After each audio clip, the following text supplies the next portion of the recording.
Hook. नमस्कार दोस्तों, स्वागत है आपका क्रिकेट दुनिया हिंदी पर। आज हम बात करने जा रहे हैं एक ऐसे खिलाड़ी की, एक ऐसे कैप्टन की, जिन्होंने सिर्फ टीम इंडिया का रूप ही नहीं बदला, बल्कि प्योर देश को जीतना सिखाया। हम बात कर रहे हैं प्रिंस ऑफ कैलकाटा, दादा यानी कि सौरव गांगुली की। जब भी इंडियन क्रिकेट के इतिहास में एक एग्रेसिव और फियरलेस लीडर की बात आएगी, तो सबसे पहला नाम सौरव गांगुली का ही आएगा। 2026 में जहां एक तरफ रोहित शर्मा और शुभमन गिल जैसे खिलाड़ी टीम को आगे ले जा रहे हैं और आगे आईसीसी चैंपियंस ट्रॉफी 2027 और T20 वर्ल्ड कप 2026 जैसे बेड टूर्नामेंट्स आने वाले हैं, वहीं जब हम अपने पुराने लेजेंड्स जैसे सचिन तेंदुलकर, MS धोनी, राहुल द्रविड़ और कपिल देव को याद करते हैं, तो दादा का नाम सबसे ऊपर चमकता है। आइए शुरू करते हैं सौरव गांगुली की पूरी कहानी, एक हम्बल शुरुआत से लेकर इंडियन क्रिकेट के सबसे बेड लेजेंड बनने तक का सफर। Humble beginnings. सौरव गांगुली का जन्म 8 जुलाई 1972 को कोलकाता, वेस्ट बंगाल में हुआ था। एक अमीर और स्पोर्ट्स लविंग परिवार में पैदा होने के बावजूद उनका बचपन आसान नहीं था। उनके घर में फुटबॉल का बड़ा क्रेज था और दादा का पहला प्यार भी फुटबॉल हाई था। लेकिन उनके बड़े भाई स्नेहाशीष गांगुली क्रिकेट खेला करते थे और उन्हें देखकर सौरव के अंदर भी क्रिकेट का कीड़ा जग गया। चूंकि सौरव बचपन से ही नेचुरल लेफ्ट हैंडर था, उन्होंने लेफ्ट हैंड से बैटिंग करनी शुरू कर दी, चाहे उनके भाई का बात उनके लिए थोड़ा बड़ा ही क्यों ना हो। उनके पिता चंडीदास गांगुली ने उनकी प्रतिभा को पहचाना और उन्हें प्रोफेशनल ट्रेनिंग दिलाने के लिए घर पर ही एक टर्फ पिच बनवा दी। शुरुआत में लोकल टूर्नामेंट्स में उन्होंने अपने शानदार प्रदर्शन से सबका ध्यान खींचा।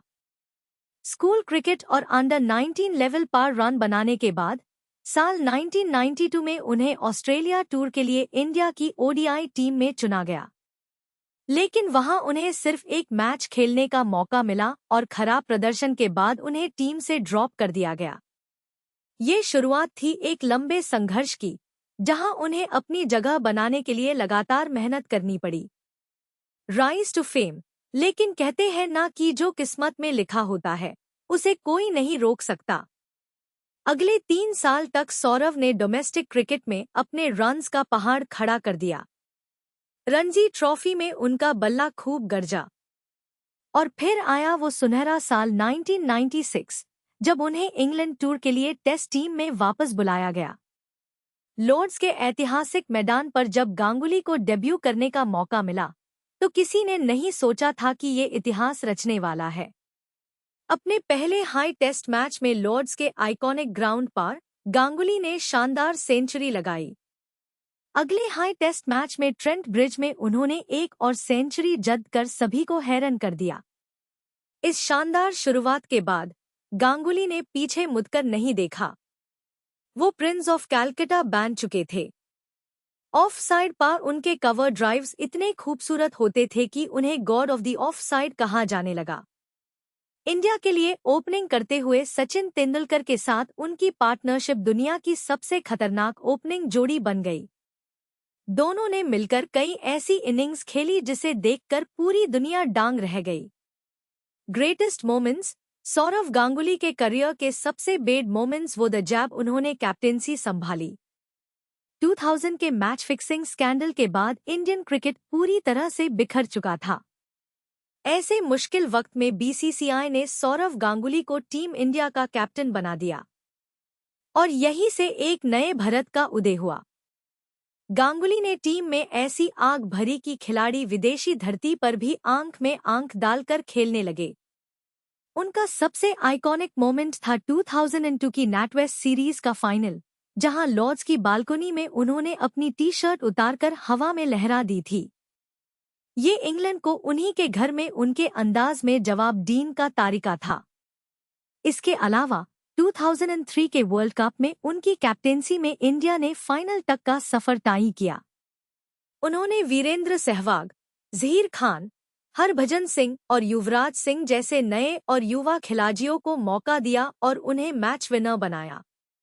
एक कैप्टन के रूप में उनका रिकॉर्ड बेहद शानदार रहा और उन्होंने देश को ये सिखाया कि विदेशी धरती पर कैसे जीता जाता है। आज भी जब हम जियो हॉटस्टार पर या किसी भी प्लेटफॉर्म पर इंडिया पाकिस्तान की वो पुरानी राइवलरीज देखते हैं तो दादा की एग्रेसिव कैप्टेंसी साफ याद आती है। रिटायरमेंट हर शानदार सफर का एक अंत होता है। 2005 के बाद से गांगुली के फॉर्म में थोड़ी गिरावट आई और सिलेक्टर्स के साथ उनके मैचभिट भी शुरू हो गए। उन्हें टीम से ड्रॉप भी किया गया, लेकिन दादा ने हार नहीं मानी। डोमेस्टिक क्रिकेट में कमबैक किया और एक बार फिर नेशनल टीम में जगह बनाई। आखिरकार अक्टूबर 2008 में ऑस्ट्रेलिया के खिलाफ नागपुर में अपना आखिरी टेस्ट मैच खेलकर सौरव गांगुली ने इंटरनेशनल क्रिकेट को अलविदा कह दिया।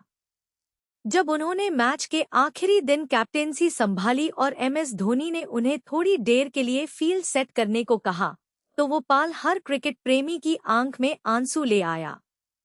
इंटरनेशनल क्रिकेट से संन्यास के बाद भी उन्होंने IPL में कोलकाता नाइट राइडर्स और पुणे वॉरियर्स इंडिया के लिए क्रिकेट खेला, जहां उन्होंने अपनी लीडरशिप स्किल्स से सबका दिल जीता। लेगेसी सौरव गांगुली की लेगेसी सिर्फ उनके रन्स या उनके सेंचुरीज तक सीमित नहीं है। उनकी सबसे बड़ी देन है इंडियन क्रिकेट का माइंडसेट बदलना। उनसे पहले टीम इंडिया विदेशी दौरे पर हारने के लिए जाती थी, लेकिन गांगुली ने उन्हें लड़ना सिखाया, जीतना सिखाया। उन्होंने एक ऐसी फियरलेस टीम बनाई जिसमें टैलेंट को पूरा मौका मिला। उन्होंने बाद में BCCI के प्रेसिडेंट के रूप में भी इंडियन क्रिकेट की सेवा की और एडमिनिस्ट्रेशन में भी अपना योगदान दिया। आज के मॉडर्न एराए में जब हम शुभमैन गिल या यशस्वी जायसवाल जैसे युवा खिलाड़ियों को बिना किसी डर के इंटरनेशनल बॉलर्स पर अटैक करते देखते हैं, तो उसके पीछे कहीं न कहीं सौरव गांगुली की ही शुरू की गई एग्रेसिव सोच का हाथ होता है। Why fans love them? Fans Sourav Ganguly को क्यों प्यार करते हैं? इसका जवाब उनके स्वभाव और उनकी लड़ने की ताकत में है। दादा को कभी किसी चीज से डर नहीं लगता था। चाहे वो टॉस के वक्त स्टीव वाउ से बहस करनी हो या फॉरग्राउंड पा अपनी टीम के लिए खड़े रहना हो, उन्होंने हमेशा एक लीडर की तरह आगे बढ़कर नेतृत्व किया।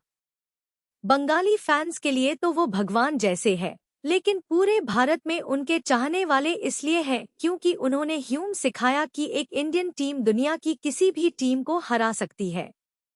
उनका दादा वाला एटीट्यूड और उनका ग्राउंड पर एग्रेसिव सेलिब्रेशन आज भी लोगों के दिलों में जिंदा है। आउट्रो।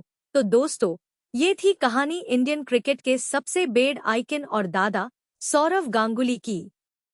एक ऐसा खिलाड़ी जिन्होंने मुश्किल वक्त में टीम को संभाला और ISC दुनिया की सबसे टकटवार टीम बनने की राह पर खड़ा किया।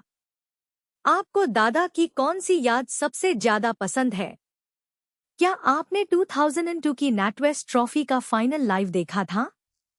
ह्यूम कमेंट सेक्शन में जरूर बताएं।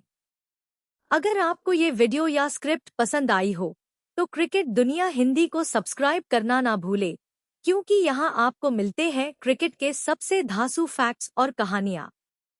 मिलते हैं अगले वीडियो में, तब तक के लिए keep loving cricket, keep supporting team India.